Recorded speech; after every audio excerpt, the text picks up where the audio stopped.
Hey, it's me, MLB. Here is chapter 68 of Heard You Like Me, and this one is titled Tokoyami's Outfit. The rest of the shopping trip went relatively well, and you all chatted and joked lightly as you got to the checkout and then started loading everything onto the conveyor belt. Oh no, you suddenly said to Momo. Wait, we only have 5 kilos of sugar here. We need to get the other 45. Momo stopped and looked at you for a second, looking mortified. Then you let your face break out into a smile, and she suddenly realised you were messing with her, and she sighed. Oh, Yin, you scared me for a second there, she said, tapping you lightly on the arm. You chuckled and helped get more of the items onto the conveyor belt while she still giggled with relief. I got you, you joked. Oh, you did? I was so worried for a second there, she replied. You're a real jokester, Ojiro says. He placed a few items on the belt himself, placing them behind yours. I couldn't help it, you replied with a smirk.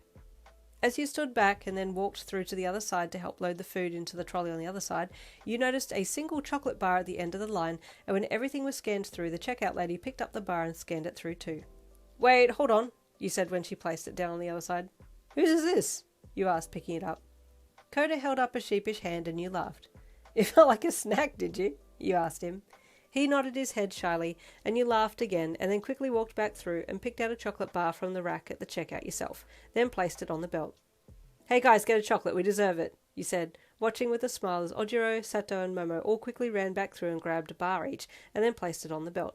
While they were picking their own ones, you suddenly remembered Jirou, so quickly grabbed her one too, and let the lady scan it through.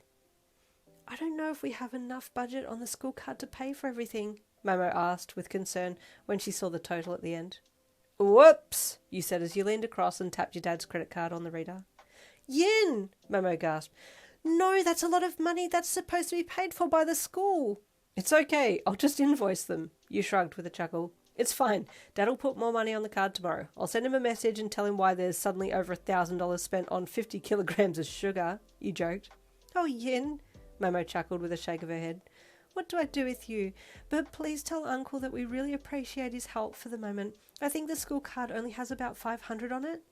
Yeah, no problem, you said. I'll explain to Aizawa when we get back to school. That was really nice of you to pay for the chocolates though, Yin, Ojiro said. I'll pay you back when we get to school.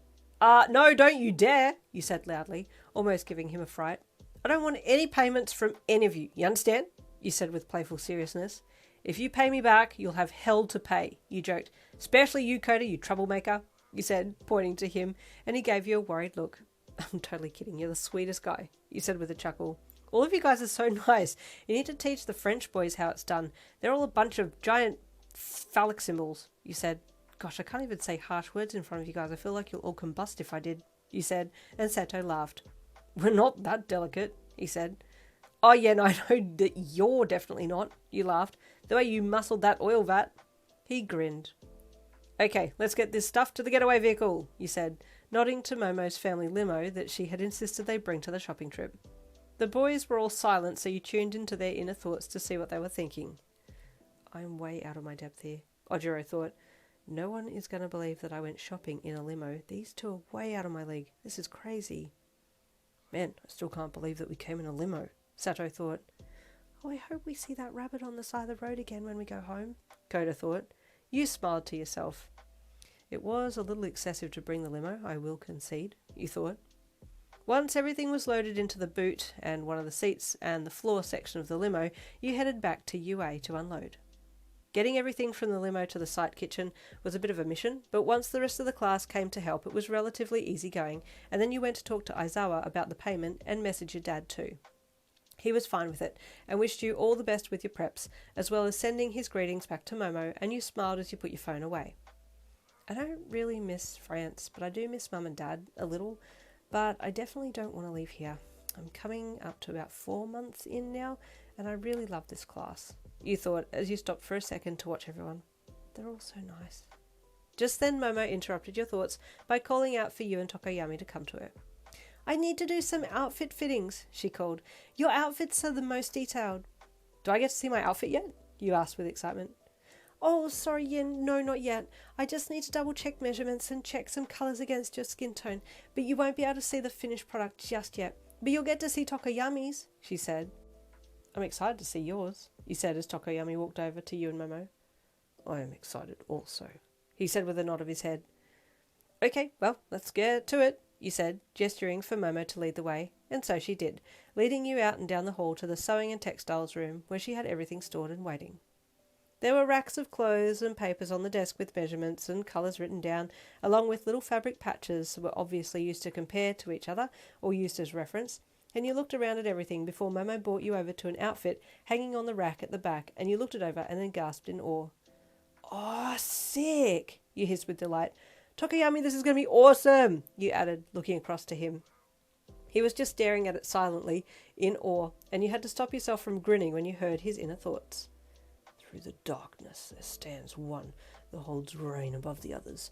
That time is now. The darkness takes flight and is given flesh and bone, you heard him say. Man, he's really excited, you thought with a chuckle. That's a serious inner monologue if ever I've heard one. Momo walked over and pulled it from the rack and then handed it to Tokoyami and asked him to try it on, which he was only too happy to do so, and quickly walked over to the change rooms nearby to put it on. Man, you've really got into overdrive with this one, you chuckled to Momo. I can't wait to see this on him. This piece must have taken you a while to make. Oh, not too long, but I had to adjust a few things and switch out different fabrics, Momo said. The hood is made from a stiffer fabric, so it holds its shape better. Just then Tokoyami opened the change room door and stepped out, looking ominous and black and awesome and everything, as his wide hood hung low over his face, and you marvelled at the details. Oh, wow. I love the muted gold trimmings down the front and along the hem at the bottom. That is an awesome detail, you gushed. You're so good at this. Momo blushed at your praise and then started making her usual humble excuses, but you were finding Tokoyami's inner dialogue so much more interesting and entertaining, and so listened in to him as he stood there in his black cloak. Harbinger of darkness, are you ready to fulfill your duty?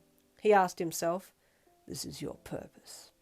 You placed your hand over your mouth to wipe it so you could hide the smile, but Tokoyami was living his best life right now, and you watched as he opened his hands and spread them wide, making it look like he was just trying out the parameters of his cloak, but inside he was making some kind of chant. The King of Halloween has arrived, you chuckled to yourself. God, we love Tokoyami. Stay tuned for the next chapter coming tomorrow. I'll see you then.